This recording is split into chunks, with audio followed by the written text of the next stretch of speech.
നിങ്ങൾക്ക് ഇഷ്ടമുള്ള ഒരു പൊസിഷനിലേക്ക് തിരിച്ചു വരും. ഇപ്പൊ നമ്മൾ രണ്ടാമത്തെ ഭൂതമായ ജലത്തിനെ നമ്മൾ ബാലൻസ് ചെയ്തിരിക്കുകയാണ്.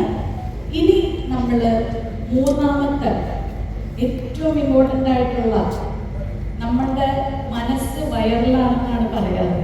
അപ്പൊ നമ്മുടെ ഉപബോധ മനസ്സിനെ സ്റ്റിമുലേറ്റ് ചെയ്യാനും നമ്മൾക്ക് എപ്പോഴും അറിയാം, നമ്മൾക്ക് ഇമോഷണലി നമ്മൾ ഡിസ്റ്റർബ്ഡ് ആവുമ്പോൾ ആഹാരം അമിതമായിട്ട് കഴിക്കുകയോ അല്ലെങ്കിൽ കഴിക്കാതിരിക്കുകയോ ചെയ്യും.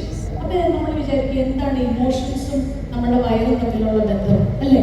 നമുക്കൊരിക്കലും ഒരു വളരെ നെഗറ്റീവായിട്ടുള്ള ഒരു ക്രൈസിസിൽ നമുക്ക് ചിക്കൻ ബിരിയാണി കഴിക്കാനായിട്ട് സാധിക്കില്ല അല്ലേ? നമുക്കൊരിക്കലും മൃഷ്ടാനം വരെ കഴിക്കാൻ പറ്റില്ല, പാടില്ല. കാരണം ഇമോഷൻസും ഡൈജഷനും വളരെയേറെ കണക്റ്റഡ് ആണ്. അപ്പം അതുകൊണ്ട് തന്നെ നമ്മൾക്ക് നമ്മുടെ അഗ്നിയെ സ്റ്റിമുലേറ്റ് ചെയ്യാൻ ആയിട്ടുള്ള ഏറ്റവും പവർഫുൾ ആയിട്ടുള്ള ഒരു യോഗ പൊസിഷനാണ്. പറയാമോ ഏതായിരിക്കും?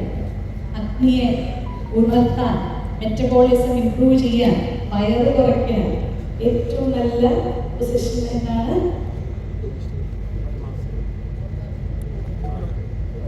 ഭുജംഗാസനം.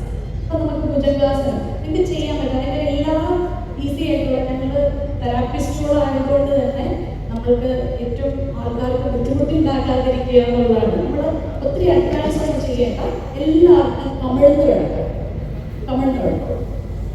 അവിടെ നിന്ന് നമുക്ക് തുടങ്ങാം. അപ്പൊ ഒരിക്കലും ഒരു സ്ട്രെയിൻ ഉണ്ടാവില്ല.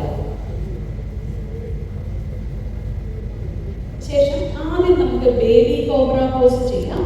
എല്ലാവരും കൈ എവിടെയാണോ വച്ചിരിക്കുന്നത് അവിടെ തന്നെ ഇരുന്നു. അതിനുശേഷം തല മാത്രം ഉയർത്തുക, ചെസ്റ്റ് ആൻഡ് ഹെഡ് ഒള്ളി. അപ്പൊ ആ കഴുത്തിന്റെ അത്രയും ഭാഗത്തുള്ള ബ്യൂട്ടിഫുൾ സ്ട്രെച്ച് നിങ്ങൾക്ക് ഫീൽ ചെയ്യാൻ സാധിക്കും. Exhale and put your forehead down. Once again, inhale,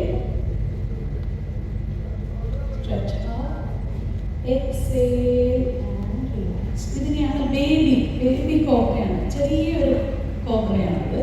ഇനി ശരിക്കുള്ള ഭുജംഗാസനം ചെസ്റ്റിന്റെ സൈഡിലേക്ക് നിങ്ങൾ കൈകൊണ്ടുവരിക. ചെസ്റ്റിന്റെ സൈഡിൽ അവിടെ നിന്ന് നിങ്ങൾ എഴുന്നേൽക്കുക. Inhale and stretch.